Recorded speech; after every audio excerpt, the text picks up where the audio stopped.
नमस्कार दोस्तों, मैं आलोक कुमार आप सभी का हमारे चैनल संस्कृति दुनिया में स्वागत है। आज मैं आप लोगों को बताऊंगा कि छठी मैया कौन है और यह किस किस स्वरूप में है।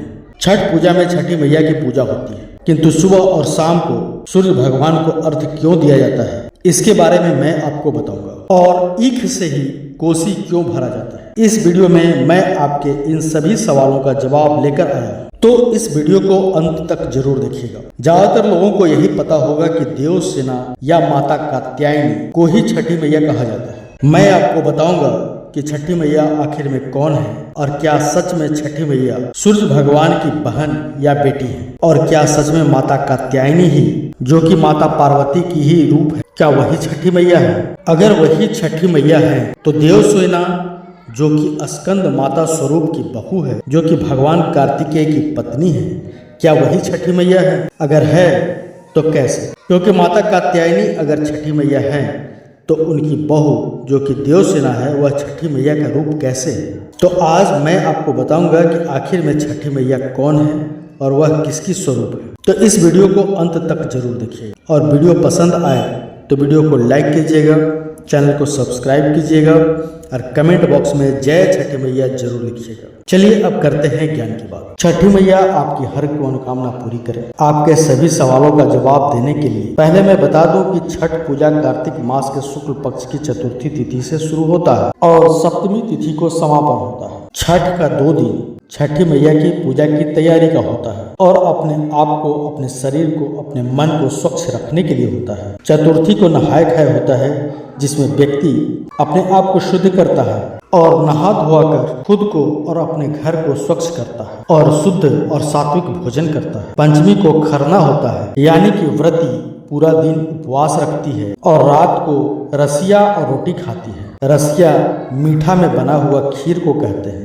तो इस प्रकार व्रती इन 2 दिनों में खुद को स्वच्छ करती है। तीसरा दिन यानी कि षष्ठी को छठी मैया की पूजा की जाती है, जिस दिन शाम को व्रती छठी घाट पर जाती है, छठी मैया की पूजा करती है पूरी विधि से। तो कार्तिक मास शुक्ल पक्ष की षष्ठी तिथि को पूजा होने के कारण इस माता को षष्ठी माता कहते हैं। षष्ठी तिथि का मतलब होता है छठा दिन, इसलिए षष्ठी को पूजा होने के कारण इन माता को छठी मैया कहा जाता है और सप्तमी को छठ पूजा का समापन होता है। अब आप जानना चाहते होंगे कि छठी मैया कौन है और यह किसकी स्वरूप है। कहीं कहीं यह बताया गया है कि छठी मैया सृष्टि रचने वाली प्रकृति की छठा अंश है, इसलिए इनको छठी मैया कहा जाता है और इनको कात्यायनी भी कहा जाता है। आगे मैं बता दूं कि नवरात्रि कथा के अनुसार माता कुष्मांडा ने ब्रह्मांड यानी कि सृष्टि की रचना की थी और माता कात्यायनी ने ऋषि कात्यायन के यहाँ जन्म लिया और महिषासुर का वध किया था। तो नवरात्रि कथा के अनुसार ही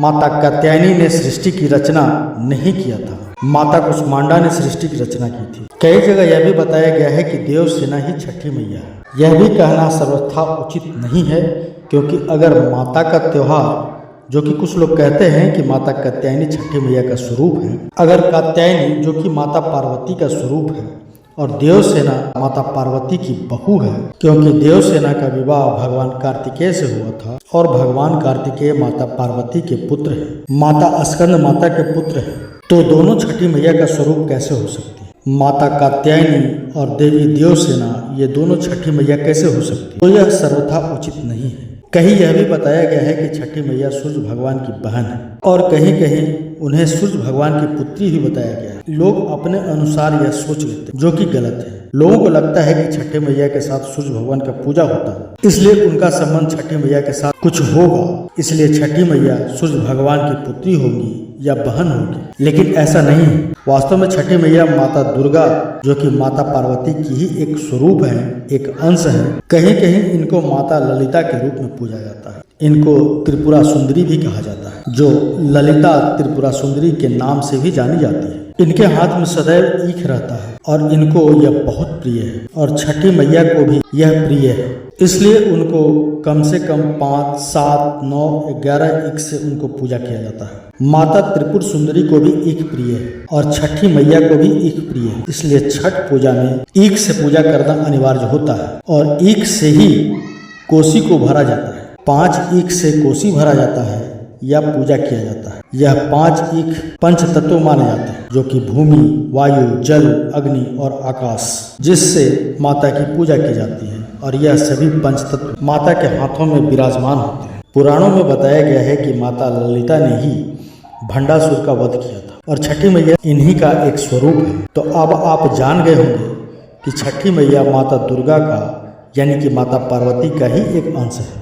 दोस्तों, अब आप जानना चाहते होंगे कि छठ महापर्व में छठी मैया की पूजा होती है, लेकिन सूर्य भगवान को अर्घ क्यों देते हैं सुबह और शाम को? तो मैं आपको बता दूं कि विज्ञान और धर्म के अनुसार सूर्य की पूजा करना उत्तम माना जाता है। सूर्य की किरणें हमारे स्वास्थ्य के लिए फायदेमंद होती हैं। बड़े बड़े राजा महाराजा, यहाँ तक कि भगवान राम भी सुबह सुबह भगवान सूर्य की पूजा करते थे। सूर्य को अर्घ देने से आत्मबल प्राप्त होता है। इससे बल, बुद्धि और दिव्यता प्राप्त होती है। अस्त होते हुए सूर्य यानी कि डूबते हुए सूर्य को अर्घ देने से व्रती को दुगुना लाभ मिलता है। इससे जीवन में तेज बना रहता है, यश, धन और वैभव की प्राप्ति होती है। वैज्ञानिक दृष्टिकोण से डूबते सूर्य को अर्घ देने से आंखों की रोशनी बढ़ती है। जिस प्रकार करवा चौथ में चांद को अर्घ देना अनिवार्य होता है और बिना चांद को देखे करवा चौथ व्रत का समापन नहीं होता है, वैसे ही छठ पूजा में डूबते और उगते सूर्य को अर्घ देना और उनका दर्शन करना अनिवार्य होता है। उगते सूर्य को अर्घ देकर ही इस व्रत का समापन होता है और व्रती अपना व्रत पूरा करती है। अगर आपको मेरा यह वीडियो अच्छा लगा तो वीडियो को लाइक करें,